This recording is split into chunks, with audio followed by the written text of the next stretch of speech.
laga abbaa ilaalchise layni abbaan kan amma Itoophiyaa kitaaba wal dhaba waliin dhabu kitaaba irratti laga Misraa jechuun hadiisaan jira laga Misraa har'an tana laga Itoophiyaa jedhamee waamame waliin dhabu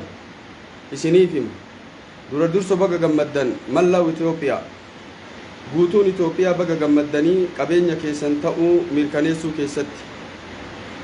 qabeenya keessan ta'uu mirkaneessuu keessatti guutuun Itoophiyaa baga gammaddanii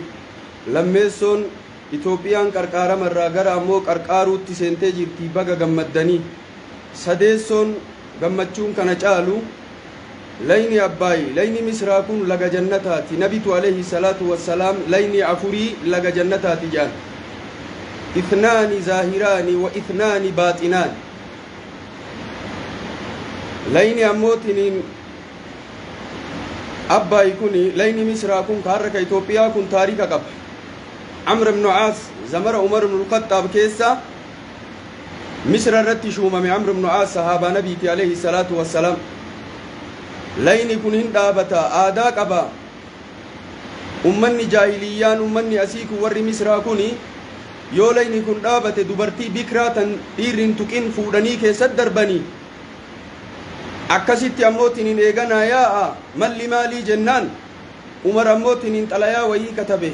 nuti ummata nabi Muhammad alayhi salatu wassalaam ummata shar'iidhaan bulu je'ee xalayaa keessatti yaa laga Misraati hoo atillee ammootiin uumamtu anillee uumamaadha atillee ajajamtuudha rabbi si ajaja anillee ajajamaadha in kunti tajri min qibaliki falaa tajri yoo ufiin kayaatu taate lal yoo ufiin kayaatu taate in kunti tajri min qibaliki falaa tajri yoo ufiin kayaatu taate yaa'ii yoo barbaade yoo rabbiin guddaan kasiyaasu taate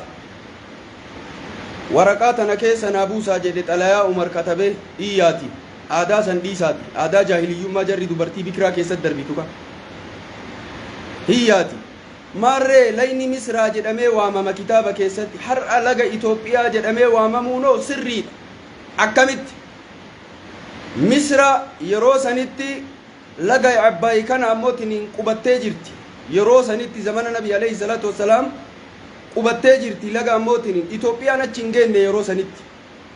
Misraa tanatu achi qubataaf Misratti erkisan har'a ammootiin Itoophiyaan qubattee bal'attee achi geette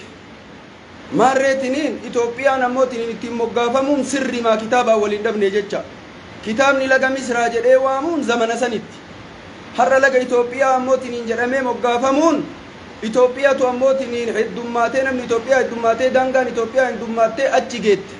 daangaa Itoophiyaa keessa jirti waan ta'eef Itoophiyaa jedhamtee moggaafamte sirri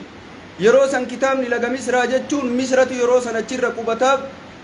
Misra jedhamtee waamamte har'an tana ammootiin Itoophiyaatu ammootiin irra qubata daangaa Itoophiyaati Itoophiyaadhaan moggaafamtee kun sirriidha kitaabaa waliin dhabuu jennaan baga gammaddanii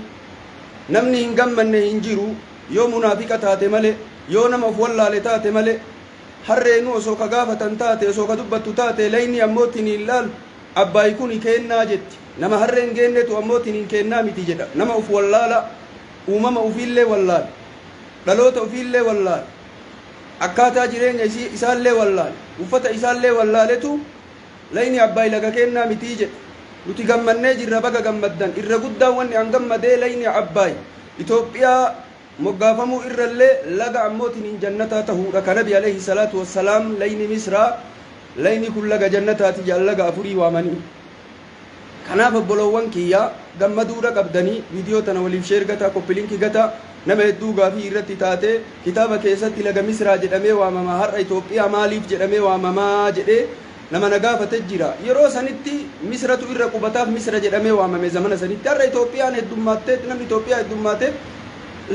daangaan Itoophiyaa achi geettee itti erkifamteetiin waamamti kuni qabeenya keenya alhamdulillahi rabbil aalamiin baga qabeenya keenya ta'ee ittiin gammannaa namni ammootiin ittiin gammadii yoo jiraate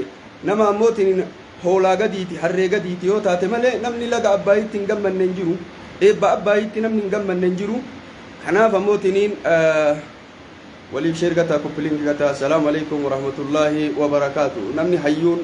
isin keessa jiraachuu waan bareedaa beekaan isin keessa jiraachuu waan bareedaa